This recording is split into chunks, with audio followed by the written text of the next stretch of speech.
لأول مرة تم اكتشاف القهوة كان في اثيوبيا، وكان من 19 من القرن ال 19، يعني من 200 سنة تقريبا.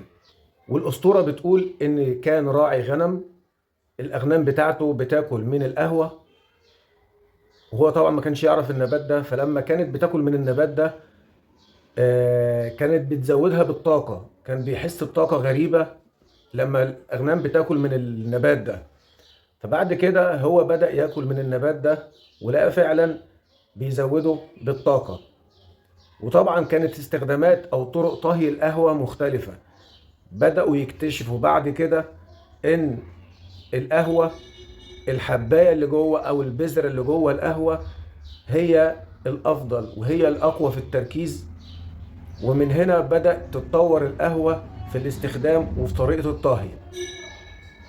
وبعد كده اتنقلت القهوة من اثيوبيا لليمن.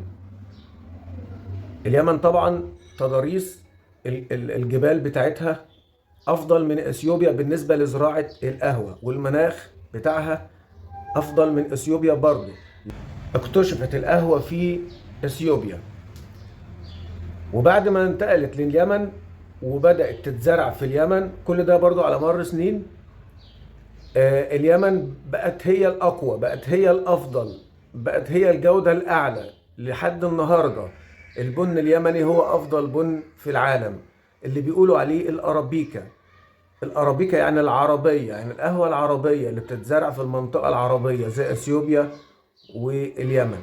طبعا في دول في أفريقيا بتزرع البن برضو كذلك. ومن اليمن بدأ تصدير القهوة وحبوب القهوة لإيطاليا وأوروبا. وكان في ميناء، وهو موجود لحد دلوقتي، ميناء موكا. هو بيقولوا عليه في اليمن مخا، لكن هو اسمه ميناء موكا بالإيطالي أو موكا بالإيطالي أو باللغات التانية اللي هي مش عربية. وعلشان كده في شركات كبيرة في إيطاليا اسمها موكا نسبة للميناء ده. وبدأت من هنا تتطور القهوة في إيطاليا. وإيطاليا طبعا كان ليهم الطريقة بتاعة الإسبريسو، الطريقة المختلفة عن الطريقة العربية للقهوة. طبعا معلومة، في اليمن بيشربوا، المفضل بالنسبة لهم قشر القهوة، اللي هو القشرة الخارجية للقهوة، مش البذرة اللي احنا بنشوفها دي البذرة الداخلية. لأن القهوة عكس أي فاكهة، القشرة الخارجية بتتاخد وتترمي أو بتبقى جودتها مش كويسة أو بيستخدموها في حاجات تانية. لكن الأقوى والأفضل واللي بتستخدم اللي احنا كلنا بنشوفها هي البذرة الداخلية ليها. هتصلي على النبي وتذكر الله كتير، ولو عندك أي سؤال أو استفسار ممكن تسيبهولي في كومنت، وإحنا تحت أمر أي حد. واعمل لايك ومتابعة، وإن شاء الله اللي جاي كله خير بإذن الله.